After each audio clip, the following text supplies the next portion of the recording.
Hello, good morning everyone. Thanks for coming and attending this session. So today I'm going to talk about the agent AI, how you can get started with the agents, and by end of this session you will have the understanding of how you can create an agent, and I'll go over some use cases and call this. So with that I'm going to start this session. So how many of you know any agents or anything you are familiar with? Like, can you please raise your hands if you are aware of agents? Nowadays it's a trending term, right? Yeah.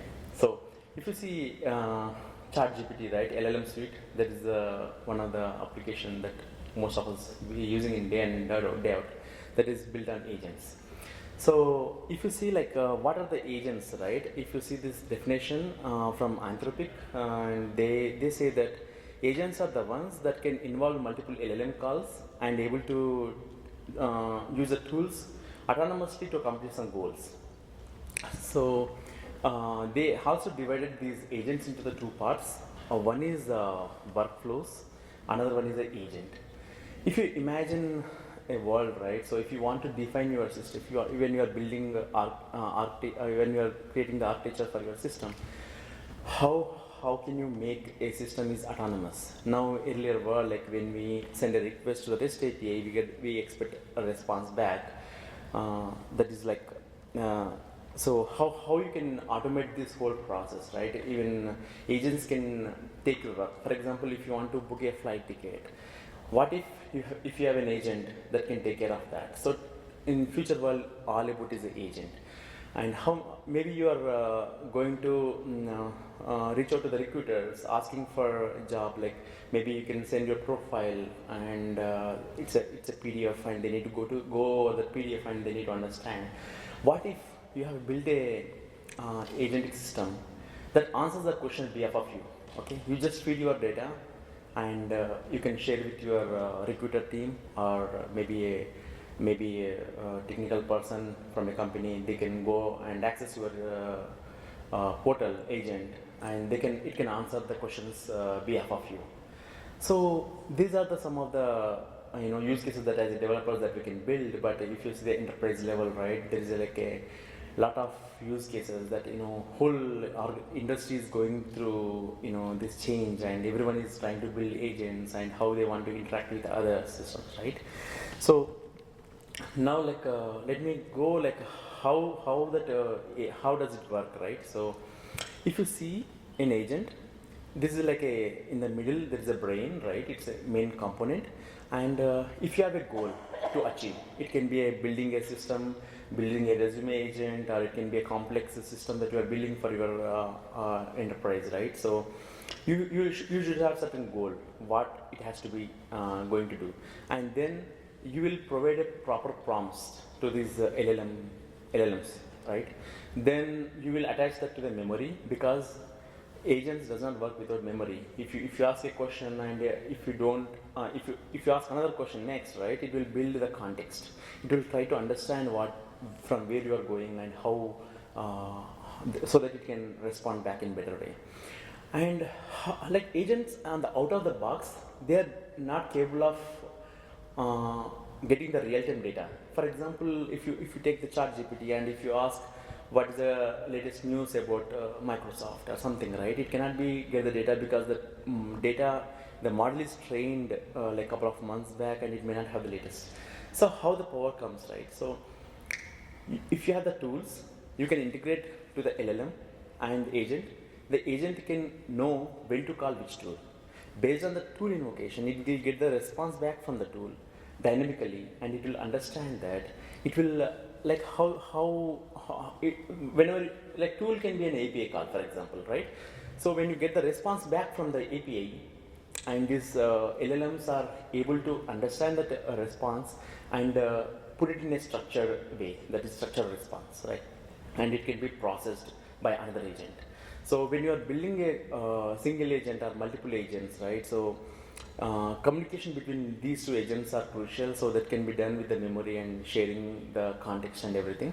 So with that, These are the common workflows that Anthropic came up. So these are the main categories that if you can think of, like for example, there is a user, maybe you can take it as a LLM request or ChatGPT request, right? You enter some question to the LLM and it will answer, right? When you are designing a system, you can basically you don't have to put a single LLM. You can have the routing. So routing strategy is like you will have multiple LLMs, and the router is taking the questions from the user, and it will route to the proper LLM back, and it will try to get the answers.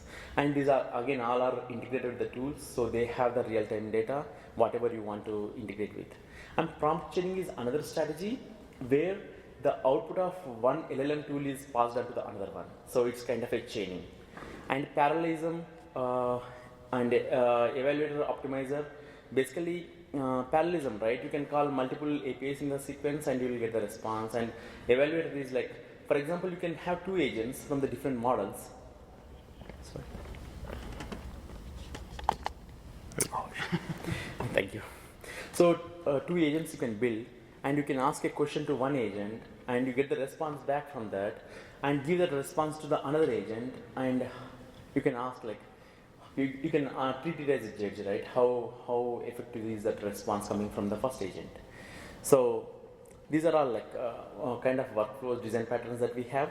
And if you say there is an orchestrated workflow, this is more popular, and we use extensively in our production environment. Like we have like 200k people using day in day out our application. So when we build, we use this orchestrator. So basically the idea is you will get a request from the user, and the orchestrator will find out which agent to call or which LLM to call in the backend, and then it will make the call, and it will get the feedback back from that LLM, and it will again, the feedback is fed into the orchestrator, and it will try to find how many tools or how many agents it has to call internally to come up with the solution goal, right? For example, if you are building a PowerPoint presentation, okay, if you go and ask ChatGPT to build a PowerPoint presentation on what, so you will give that, okay, currently there is a flight crash happened, or something happened, or there is a stock market crash. LLM does not know it because it's not trained on the latest data. So you need to give that inputs as tools. So it will get the data from the tools, and it will build and it will give. So when you are building a PowerPoint, for example, it will take the news from the tool, and it will call another PowerPoint builder. There is another API maybe. It will go and call, providing the output to that PowerPoint builder, and it can able to build the slides for you. So there are so many use cases that you can automate. Like you see, like you come with innovative ideas, right? Because building an AI agents are very simple nowadays with no code, low code. So you can build your own custom agents in a couple of minutes, maybe 30 minutes or 1 hour. But the complexity comes when you have the lot of configuration is needed. Because a lot of these agents that has no code, low code, you cannot do much customization. But if you are using the SDKs like OpenAI SDK, maybe LangChain, LangGraph. How many of you are aware of LangChain, LangGraph, Python library? Anyone? Okay, that's good. I see a couple of hands. So most of you, if you are not familiar with this, it's a powerful library. So you can build I'm going to show how I built a couple of agents, and I'm going to show how we can build with the LangChain, LangGraph, and using OpenAI. So yeah, going back to agent creation, right? So this OpenAI SDK, it provides the way libraries in Python. If you are familiar with the Python environment, you can. This is a simple code that you can create your own agent. Here in this case, it's a search agent, right? Search agent is taking instructions. What are the instructions? There are three main components in this. One is a model, tools, and instruction. Model is the brain. If you remember the first slide, it's the brain. And tools are the ones which will get the real-time data. Why it has to get the real-time data? Because these models are not trained on the latest data. Maybe you have the business requirements to connect to your enterprise-related APIs, right? Internally, that LLM may not be able to access that. For example, in your organization, you build some REST APIs. For example, account data or customer data or something related to specific to your organization. So LLM does not have any idea about that. So the power comes with the tools. So you will build a tool on these APIs, and then you will plug into this LLM and say that, hey, when customer, if any user comes and asks you, okay, what is the balance on my account, you go to this balance API and get the data and show it in the UA, right? So that kind of capabilities you can do using the tools. So here in the search agent, if you see OpenAI SDK, they made it very simple. You just create a class with give some name and provide the instructions. So the instructions are the key to LLM. So what kind of it will give us some set the context, right? So in this case, like you are a research assistant and you go and research on this using these tools XYZ. You can prompt engineering comes into this picture. Here you need to go and refine this prompt and make sure that it is working for you. Our agent is working on what you are expecting, right? So you can always customize this prompt and you can ask, you can engineer that. And these are all the tools that I had, and the model is GPT-4o Mini. I'm using that. So it's a good reasoning model that we have. And how do you run this agent? You just call that runner.run. So that's it. You pass the agent, it will run. So it will what does it run? Based on the prompt that you give, it will give the response. So that is the beauty of having the agents, right? So this is I'll go in details like how we can build, how I'll show some examples like how I built, and we can play around. This is a high level 3 components. You just remember like there are 3 components: model, tools, and instructions. That's all we need to know and to create the agent. So with the LangGraph LangChain, so I told you there is another powerful library that we use extensively. So the power comes with right, it's a kind of a workflow. So you can create a graph. Maybe many of you know about the graphs, right? Graph will have the nodes and edges, right? So what is a node? Node is a kind of a unit. It can be action. Some action it will do, and the edges will connect from one node to another node. If you imagine like you are creating a node, maybe an agent, and another node, maybe it is doing some other agent, something like that. You can connect and you can come up with a workflow end to end. And state is the one, it is crucial. So all the messages in this communication process will be stored in this state. So input to one node comes with the state, and when node returns back, it will return the state. So at any given point of time, you will have a kind of a snapshot, right? So the beauty with the snapshot is you can go back always. If you want to do some undo work, you can do with that. So if you see the class state it is created with the reducer. And what is a reducer is like, for example, if you have multiple nodes and they are all sending the feedback, giving the response, right? So in the state, it has to maintain all these messages. It should not lose track of the messages, right? To do that, we have something called reducer, and using that reducer, we create the state, and we can store this in the in-memory database and everywhere. So for demo purpose, I created an in-memory, and I'll show that. And once you have create the node, how you are going to build the graph. So once you have the graph, like once you build the nodes, then you create a state graph, provide the state, agent state, and then add the nodes to that and add the edges. So it will connect 2 nodes using the edges. That's all about the graph. So with that, I'm going to have the demo.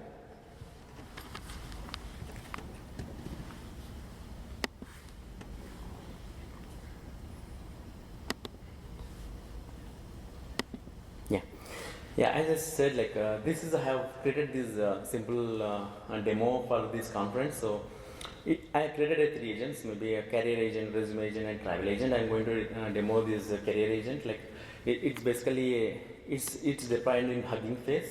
It's very easy to deploy in there. So let me launch this career agent.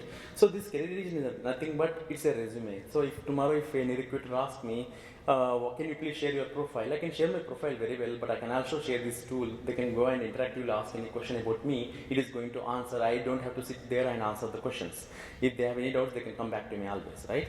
So I provide some pre-configured examples here. Like, where did you work before joining the JP Morgan Chase? Maybe that is a question that recruiter or someone asked me.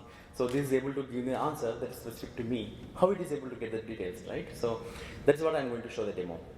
So I feed my information. I feed my profile into the LLM, and I told the agent that, okay, if anyone asks any question on my profile, go to this data source, knowledge base, and get the information from that source and respond back, right? So, like if I ask any personal, for example, if I ask any personal questions, like maybe how many kids you have,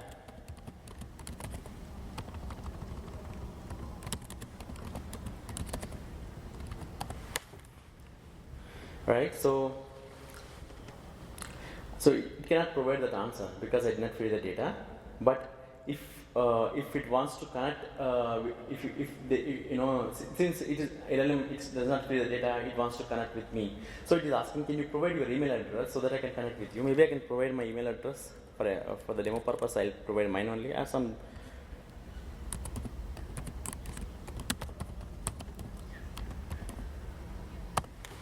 So, so basically the email, there is a push notification sent to the mobile. My daughter is using my mobile, I cannot demo it for now, that's fine. So she will get the notification from her mobile saying that someone is trying to reach out to you, or they don't have the question for this and this is the question. Maybe you can reach out to them, reply back to them, or connect with them, right? So this is an effective way to start the conversation with the users, right? So, okay, boss, you are telling me all these. Where is the proof that it is executing all this? Or you may be coming with some dummy screens. You are asking some predefined questions and it may be answering, right? No, I can show you that. So if you see something called traces, right?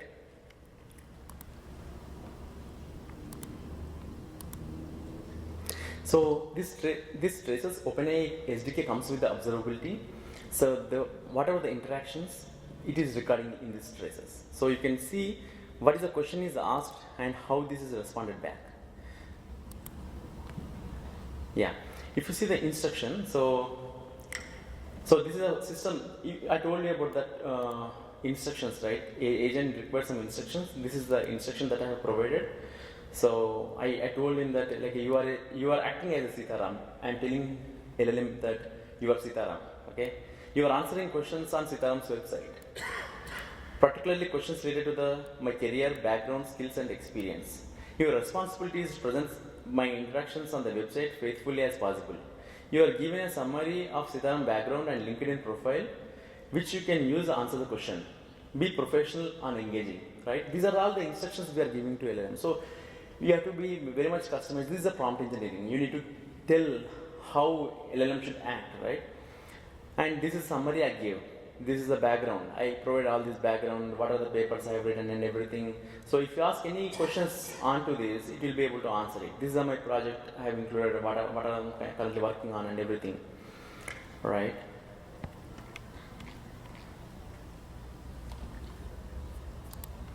Now there is a question. It went to like my push notification. I told you, right? It went to my phone. So user asked about the number of hits I have. It went to my mobile. So this is a push notification I sent. This is a tool basically I was talking about. So these tools you can build. So the power comes with these tools. And in the final response, if you see,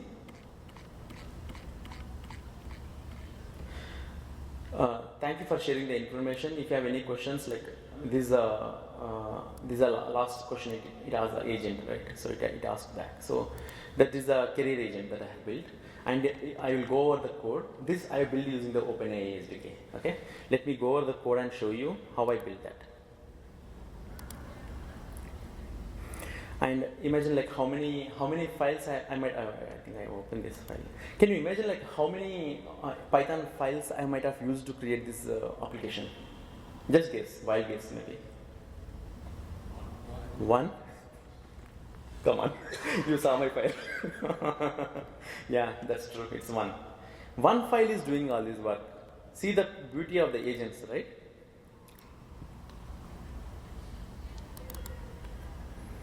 Yeah, let me go over this code.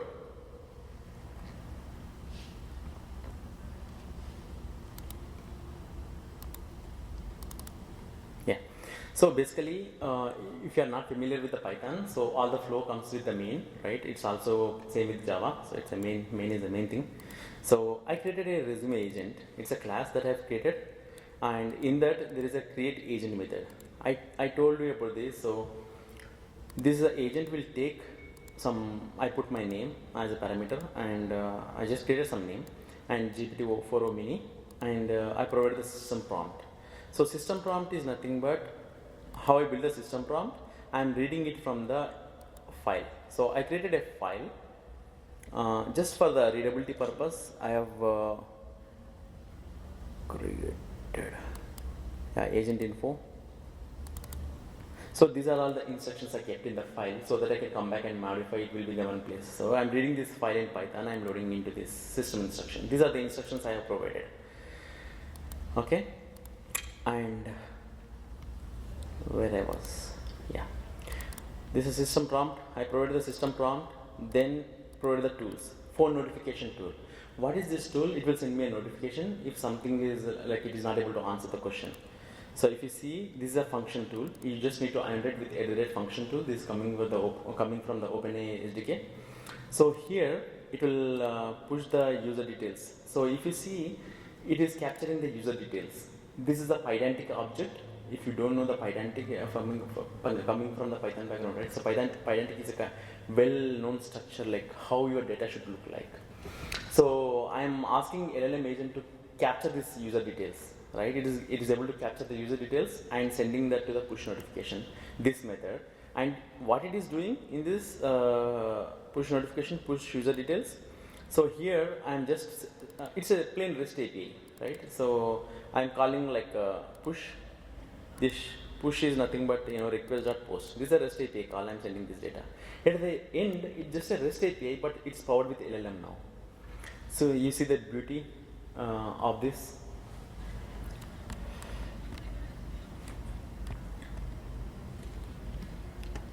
Yeah, so maybe I'll go back one more step back.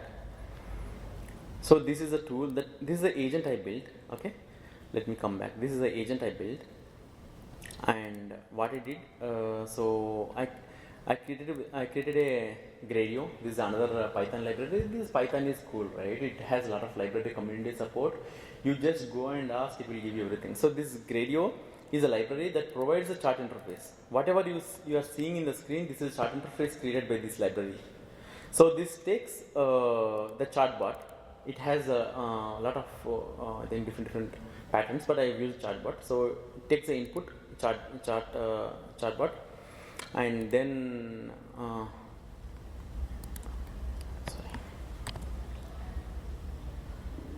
yeah, the function, right? It is taking the function chart with an agent. This is a function I'm inputting. So here it takes a message. It will take the message from the Gradio. This is a Gradio UI, and it is passing to the agent, chart agent.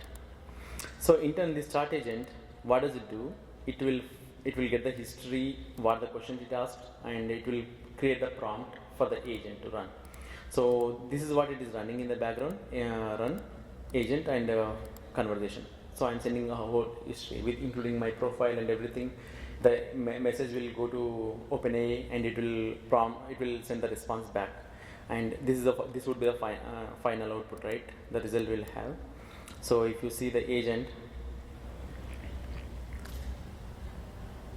instructions again. So see, if you don't know the answer, the question, ask user to provide the email address and name and your phone number, and use your phone notification tool to send push notification onto your phone for the user question, right?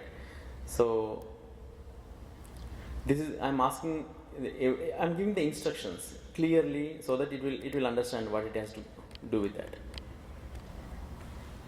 So this is the one of the agent that I have created, and another one is let me go to the graph. If you remember the lang graph I was talking about, so let me first give you the demo about the lang graph. You will go back, and travel agent. This is I built using the lang graph, right? So this I have taken a travel thing. For example, I am new to this Chattanooga area, so I want to explore the places near this Chattanooga. Maybe I'll ask like plan my next 2 days in Chattanooga to visit places. Okay. So now LLM got that information and it is understanding And how does it know about Chattanooga? Maybe LLM might already know from some data, it might have trained already, but I'm using the tools to get the real-time data, weather data I'm getting. I'm also getting the places using the Google Places API. So I'm going to show that. So now it came up with the response back saying that on the day one, you can go to this Ruby Falls, Tennessee Aquarium in the afternoon, evening this park, you know. And if you see this temperature is 25, I think I put it in the Celsius, sorry for that, I could have put it in the Fahrenheit. So it's 27 degrees outside, and day 2 you can do this. So what does it do? How does it do? I'll explain. So, but for this I'm using the Landgraph. Landgraph has something called Langsmith is for the observability. Let me go to the observability first and let me show you. So this is a Langsmith. Langsmith is a tool. It will capture all the interactions that happened with this, right? So if you see, plan my next days in Chattanooga visits, right? So what does it do is there is a planner agent. It is actually executing, okay. Plan my travel 2 days in Chattanooga. So it is going to the weather and activity. These tools it is getting used for 2 days travel plan in Chattanooga. So it is coming up with the reasoning, and it is coming up with the plan as output. And there is something called routing, right? So where it should be routed to the next step. So it will be routed to the tools. It go and get the tools, call the tools. Here in this case, it is calling the weather API to get the weather, current weather in Chattanooga. And it is able to capture this information, and also it is calling the another tool to get the places. This is a Google Place API I am calling. I will going to show how I am calling these two APIs. So, and I am giving that response to the researcher. Now researcher will do this formatting, and it will try to put it in a nice, user readable format and everything. Then I'm giving to the reviewer. So I have added another agent to for the demo purpose, right? This will review the response and it will try to format it in a better way. So there are like multi-agent call is involved in this. I'm going to show that now.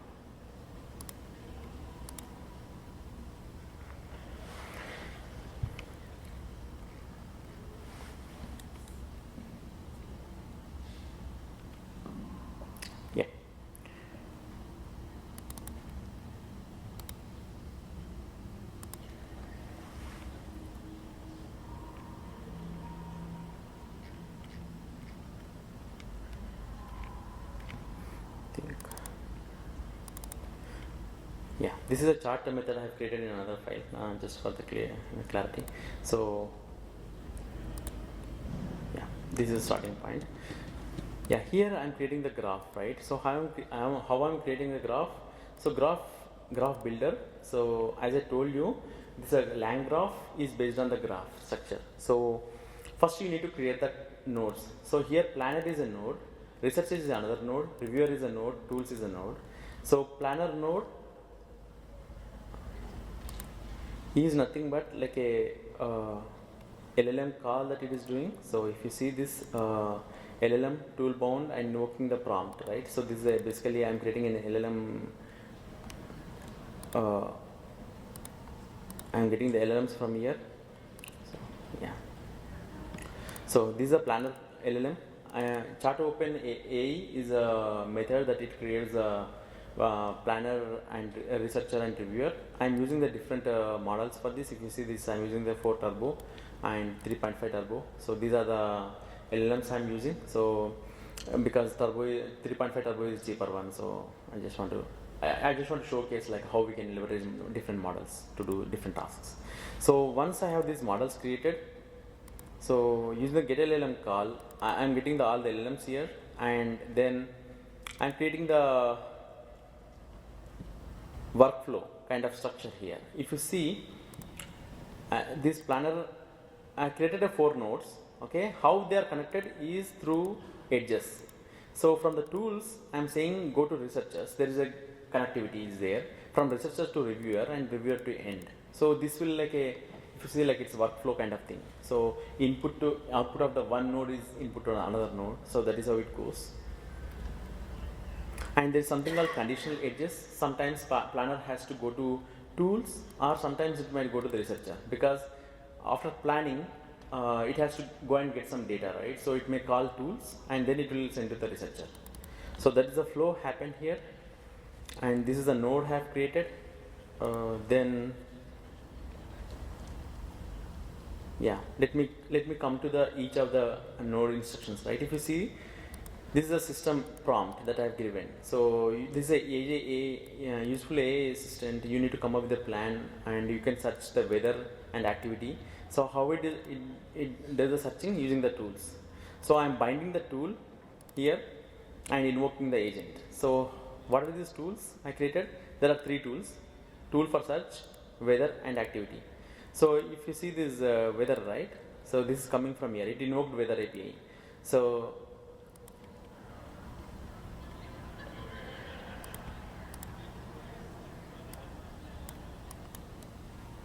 get weather method, yeah. So this is the API I'm calling by passing the location and other details from the user input. So how we get the location? So this weather get the location from the LLM. So when you prompt the user with the location like Chattanooga, it gets it. It is able to get the latitude, longitude, and it is able to pass to this Google API.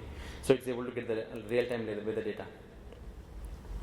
Once I have this weather data, then I have another tool called planner tool, basically activity tool. So this is connected to the Google API to get the places, basically to get what are the places near this Chattanooga. It's able to get the information from this. Let me go back to the Langsmith again.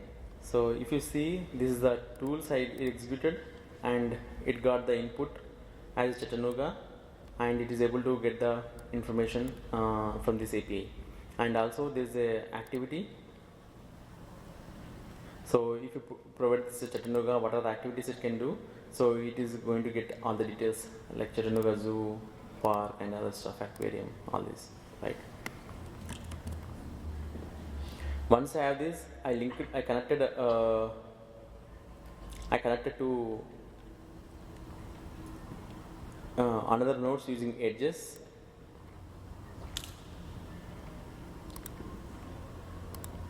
and at the end it will come after review. It will come to the end.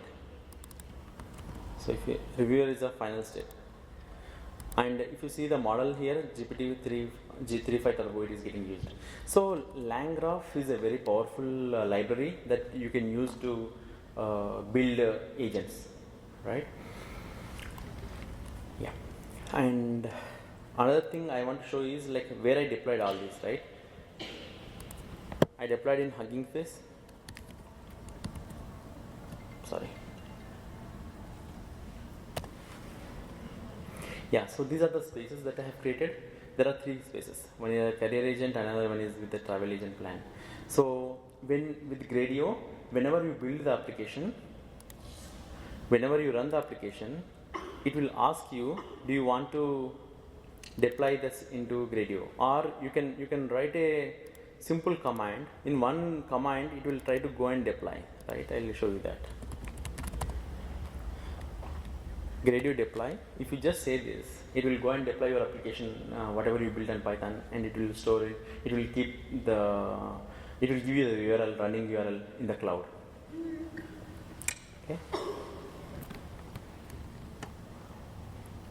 Yeah.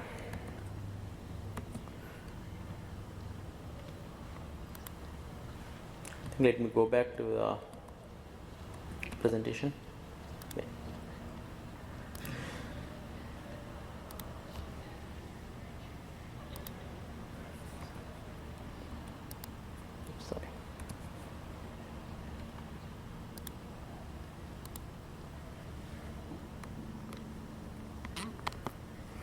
What are some risks involved, right? In the autonomous agent framework, there are some security risks. So you are giving, like whenever agent is interacting with other folks outside, and you are giving all the information that you have with them.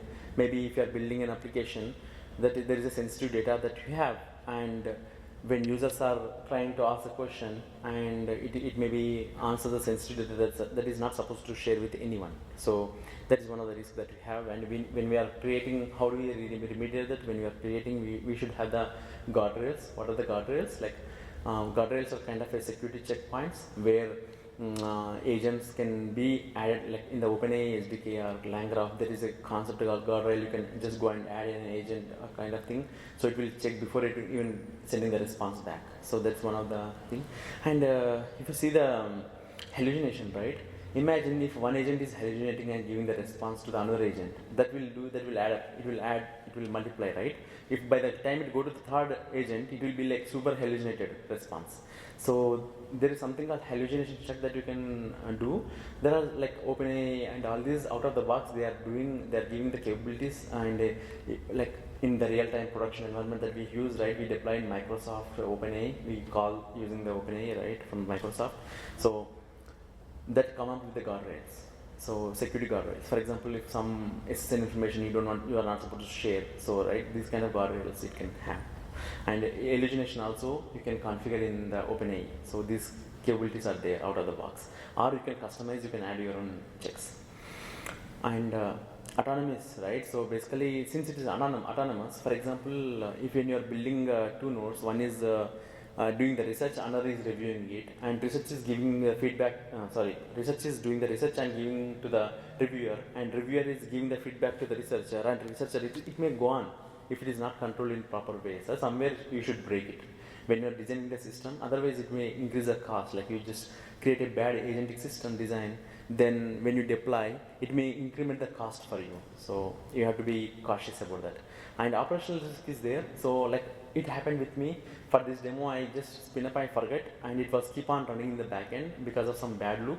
So then it incurred me some couple of cents, not much. OpenAI is very cheap. Like even if you play around with, I just paid $5 and I've been using for months. It is not even crossed $1. So that is how it became cheap now. Earlier it used to be expensive.